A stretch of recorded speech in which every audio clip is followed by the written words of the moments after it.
রাজ চক্রবর্তীর ছবিতে কাজ করার এক্সপিরিয়েন্সের ব্যাপারে বলেছিল, তখন আমি বলেছিলাম যে রাজ চক্রবর্তী যতদিন ডিরেক্টর ছিলেন ততদিন আমাকে ওনার ছবিতে কাজ দিতেন, কিন্তু যেদিন থেকে প্রডিউসার হয়েছেন সেদিন থেকে উনি আর আমাকে কাজ দেন না।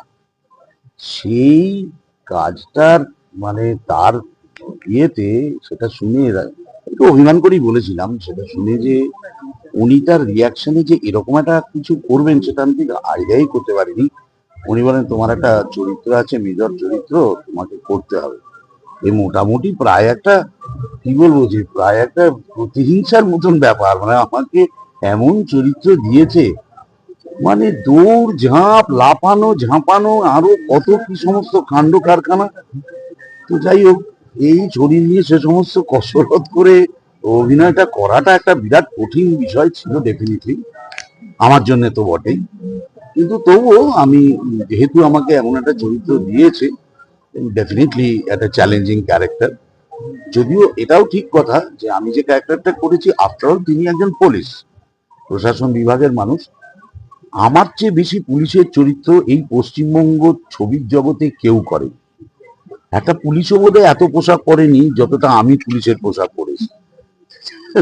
সেই ক্যারেক্টারটা করেছি, যদিও এই ক্যারেক্টারটা কিন্তু একদম রিয়েল লাইফের একজন মানুষ, যিনি সত্যি কথাই একটা বন্দুক, যে বন্দুকটা সত্যি করে ঠিক মতো কাজ করে না, যেটা ভালো অ্যাক্টিভ নয়, সেরকম একটা বন্দুক নিয়েও প্রচুর অ্যান্টি সোশ্যালস এবং আরো বড় বড় গ্যাংকে তিনি হিট করেছেন। তিনি তাদেরকে মানে সবাইকে তার সঙ্গে কাউন্টার অ্যাটাক করেছেন বা সমস্ত কিছুই করেছেন।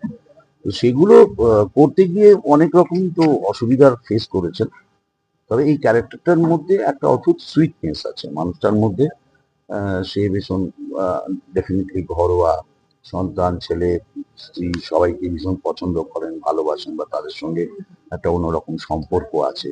তার জীবনে একটা এক্সপেকটেশন আছে, তিনি বড় হবেন, ভালো কাজ করে আরো উপার্জন করবেন, ছেলে মেয়েদের বা পরিবারকে আরো অনেক সুন্দরভাবে রাখবেন, এই সমস্ত চিন্তা ভাবনা করেন।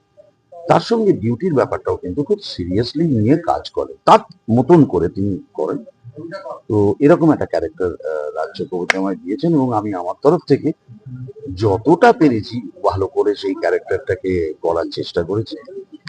এবং সে তাকে বেসিক্যালি সবাই জং বাহাদুর গণেশ বলে ডাকেন, ভদ্রলোকের নাম গণেশ দাস, এবং সেই নাম নিয়ে তিনি এই ক্যারেক্টারটা পোট্রে করা হয়েছে। তো যতদূর ভালো হয়েছে, সেখানে সবচেয়ে বড় কথা এত ভালো ভালো আর্টিস্ট আশেপাশে থাকলে অটোমেটিক্যালি, এবং গল্পটাও এত সুন্দর থাকলে অটোমেটিক্যালি সেটা একটা ভালো জায়গায় চলে যাওয়ারই কথা, এবং তাই গেছে। রাজ চক্রবর্তীর ডিরেকশন নিয়ে তো আমার কিছু বলার নেই।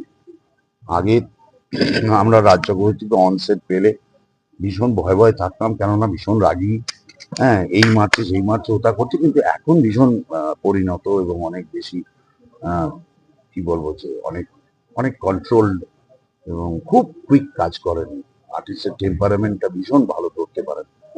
তো খুব সুন্দর কাজ করেছেন, এটা নিয়ে কোনো সন্দেহ নেই। এবং আবার রাজ চক্রবর্তীর সঙ্গে কাজ করার ইচ্ছে থাকলো। জি5-এর এই অসাধারণ প্রচেষ্টা আমি ডেফিনেটলি বিশেষভাবে সাধুবাদ জানাই।